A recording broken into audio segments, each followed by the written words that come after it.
Salut tout le monde! Aujourd'hui on se retrouve pour la suite du let's play de Bocolox. J'espère que le premier épisode vous a plu. Moi j'ai beaucoup aimé le faire. Si vous ne l'avez toujours pas vu, je vous invite à cliquer à droite de votre écran. Il y a une petite annotation qui va vous guider vers le premier épisode. Donc dans l'épisode précédent, on venait tout juste de s'installer avec Kazuya et Tsukasa. Donc on va bien voir comment va se passer la vie à trois. Je suis la seule fille, il y a deux beaux garçons. Je pense qu'il va y a peut-être avoir un triangle amoureux. Je le sens. Donc c'est parti, reprendre le jeu. Heureux de te revoir, continuons ton aventure amoureuse. Oui.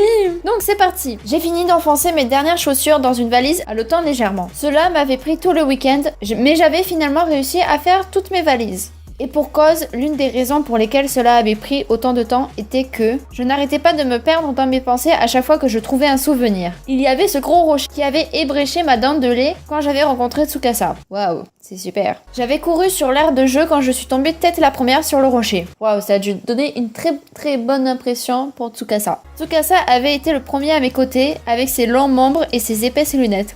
J'aimerais bien le voir avec des lunettes, qu'est-ce que ça donnerait? Mais il m'avait aidé à me lever et à rejoindre un professeur. Il m'avait toujours protégée après ça, ou du moins physiquement. Oh mon dieu, il est trop mignon! J'espère que je ne vous ai pas pété vos oreilles, mais oh mon dieu, il est trop mignon, Tsukasa! Oh, mais on est... Ah, je ressemble comme ça alors à peu près.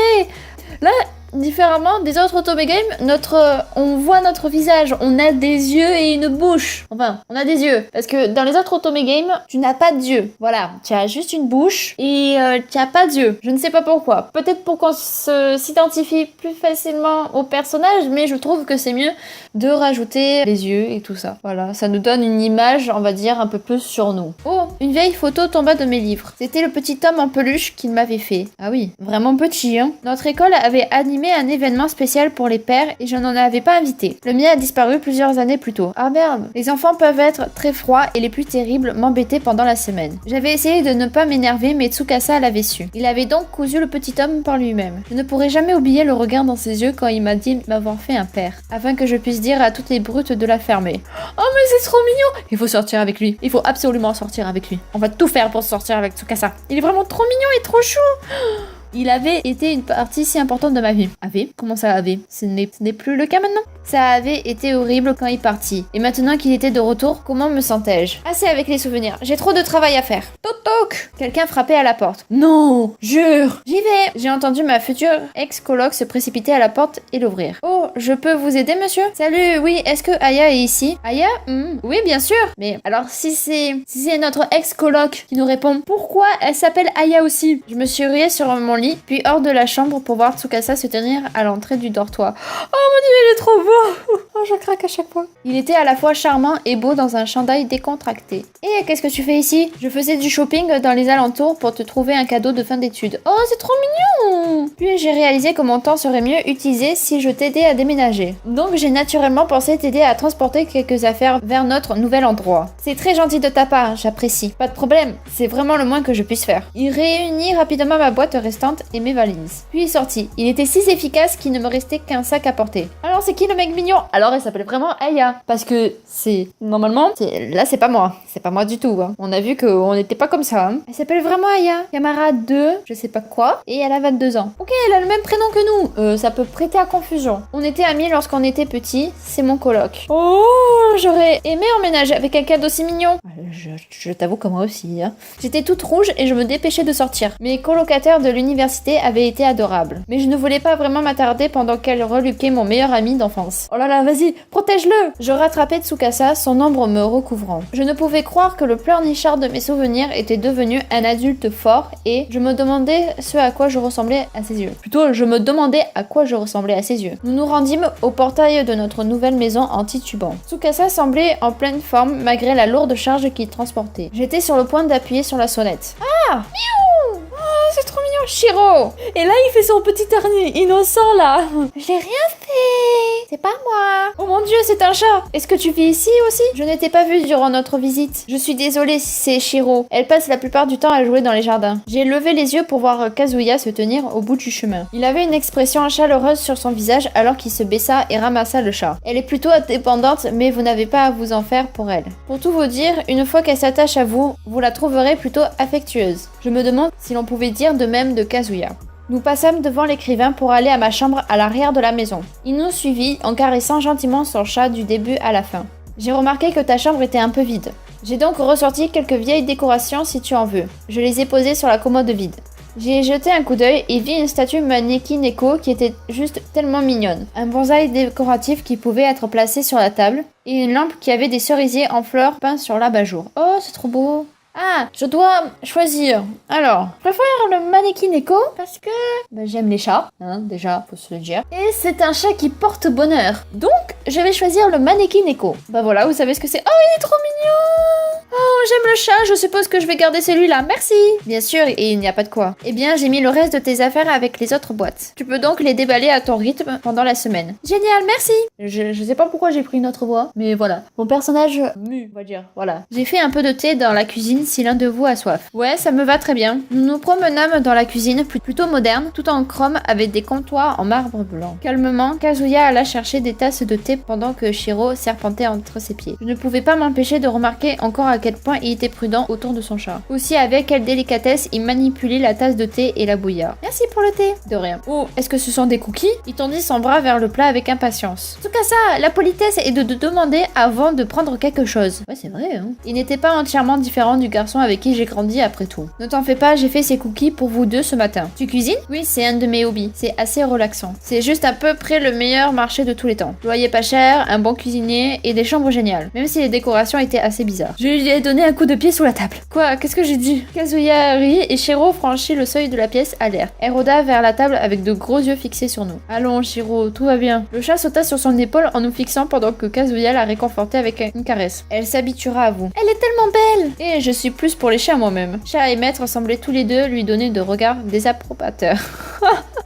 Je crois que Kazuya va peut-être pas trop aimer Tsukasa, je sais pas. Oh, je veux dire non pas que je n'aime pas Jira. Kazuya s'éclaircit la gorge. C'est Shiro. Ah oui, mais il y a quand même une grande différence entre Jira et Shiro. Oh, qu'est-ce que j'ai dit? Je me suis penchée sur ma chaise et ai fermé les yeux. Kazuya était si restreint pendant que Tsukasa ne comprit jamais le message. Vivre avec ces deux-là devrait être en effet très intéressant. La délicieuse odeur des œufs au plat et de la soupe miso me chatouillait les narines. Je me suis assise sur mon lit en reniflant l'odeur tandis que je me réveillais lentement. Autant que je sache, nous n'avions pas les moyens de cuisiner dans les dortoirs. Attends, je ne vivais plus au dortoir.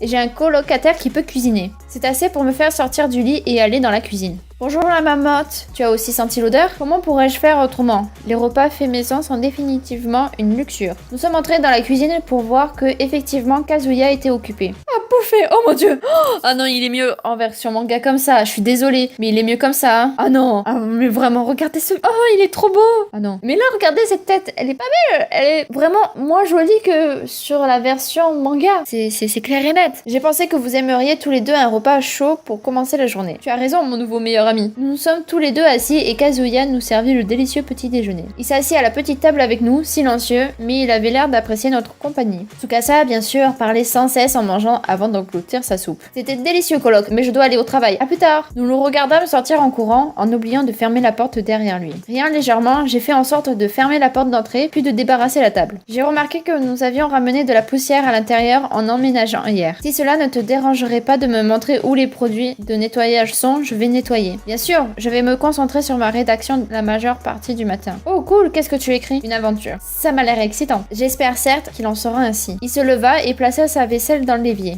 Je m'occuperai de cela plus tard, je suis très spécifique sur comment ma vaisselle est lavée. Je vais chercher les produits de nettoyage dont tu as besoin. Merci, je l'ai regardé partir et juste eu le temps de débarrasser le reste avant qu'il ne revienne. Une serpillière, un balai et d'autres produits étaient dans ses mains. Je pense qu'il y a tout ce dont tu as besoin. Alors soit on fait genre la fille en jouet, genre ah parfait, je m'y mets tout de suite. Ou être froide, ça fera la ferme, merci. Je vais dire parfait, je m'y mets tout de suite. Bien, je ferais mieux d'aller écrire maintenant. Et il s'en alla sur ces mots. Je me mis à l'œuvre en commençant par la porte et en allant vers nos chambres. Il n'y avait pas des tonnes de poussière, mais assez pour le remarquer, salissant l'endroit. Je venais juste de commencer dans le salon. Un flash de lumière maintenant familier sortit de sous une chaise. Elle donnait des coups au balai. Oh non, c'est trop mignon.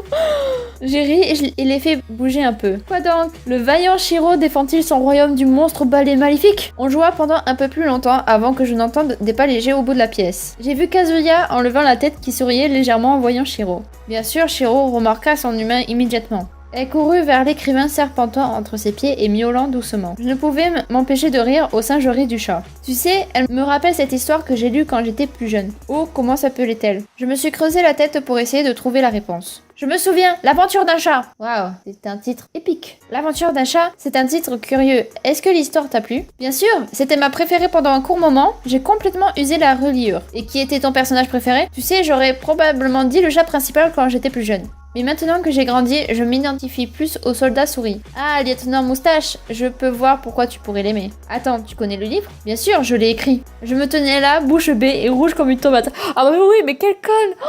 Oh non! Elle a même pas capté que c'était lui qui avait écrit l'histoire. Oh mon Dieu.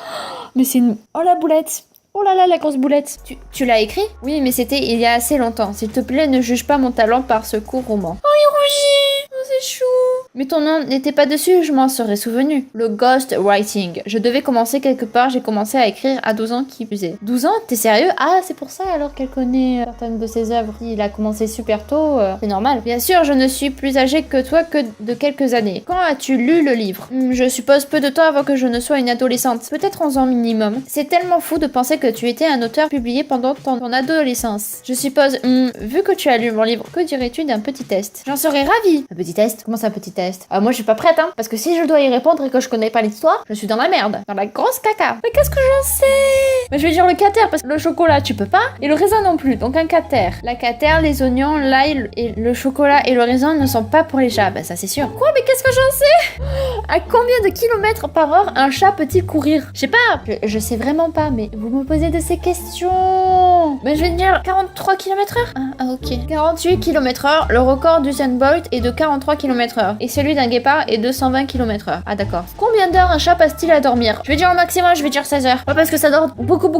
16 heures, cela veut dire qu'un chat âgé de 9 ans n'est resté debout que pendant 3 ans de sa vie. Ah mais c'est un gros flemmard alors. Une année pour un chat équivaut à tant d'années pour un homme. Je dirais 3 ans. Ah non, 4? Ah ok. 4 ans, la durée de vie moyenne d'un chat est de 13-16 ans. C'est bien. Oh, il fait tard, je devrais travailler. Je suis juste venue prendre un peu de thé. Oh, je peux t'en faire. Je veux en boire une tasse moi-même avant d'aller faire quelques courses. Merci, ça serait gentil. Je serai dans mon bureau. D'accord. Je suis partie faire chauffer une bouilloire, puis j'ai terminé le reste du nettoyage. Une fois que le thé fut prêt, j'en ai versé dans une tasse pour Kazuya et le reste dans mon thermos. Un peu nerveuse, j'ai mis le thé sur un plateau avec quelques cookies que j'ai trouvés dans le frigo. Je suis allée au bureau de Kazuya et ai toqué à la porte doucement. Oui, j'ai ton thé. Ah merci, entre. J'ai ouvert la porte. Kazuya était là, assis devant un très joli ordinateur. Les murs étaient complètement alignés avec des étagères, chacune remplie de douzaines de romans. Oh, aimerais-tu que je le pose? Juste sur le bureau, ici, merci. J'ai fait comme il me l'a demandé en ayant les yeux plongés dans cet environnement. C'était bizarre de rencontrer un auteur dont j'ai lu les travaux tellement de fois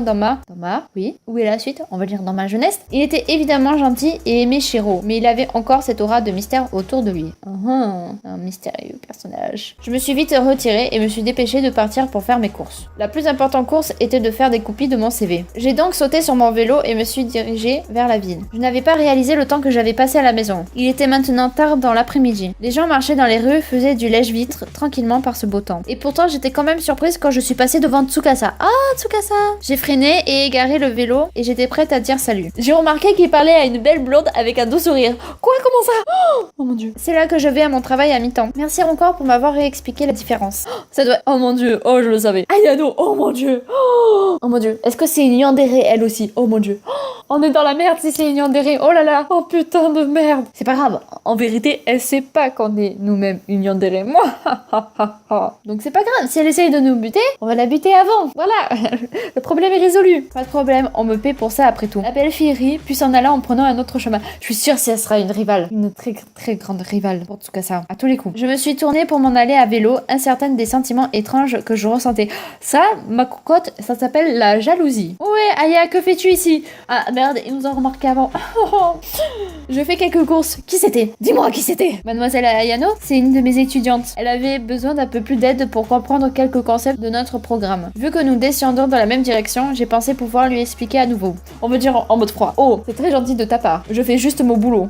Qui est-ce qui m'appelle? Eh ben, on le saura dans le prochain épisode. Voilà, j'espère que ce second épisode vous a plu. Alors, vous pensez que c'est qui m'appelle? Est-ce que c'est une ex-colocataire ou l'un de nos parents? Je ne sais pas. Alors, vous aimeriez plutôt que je me rapproche plus de Kazuya ou de Tsukasa? Moi, perso, je veux Tsukasa. absolument Tsukasa. Et là, on vient de remarquer une rivale. Je pense qu'elle va nous poser quelques problèmes. Voilà, j'espère que cette vidéo t'aura plu. Si c'est le cas, n'hésite pas à aimer la vidéo, la partager et me laisser un commentaire. Je vous dis à très bientôt pour un prochain épisode. Ciao, ciao, ciao! あなたを見上げたらそれだけで眩しすぎてクラクラ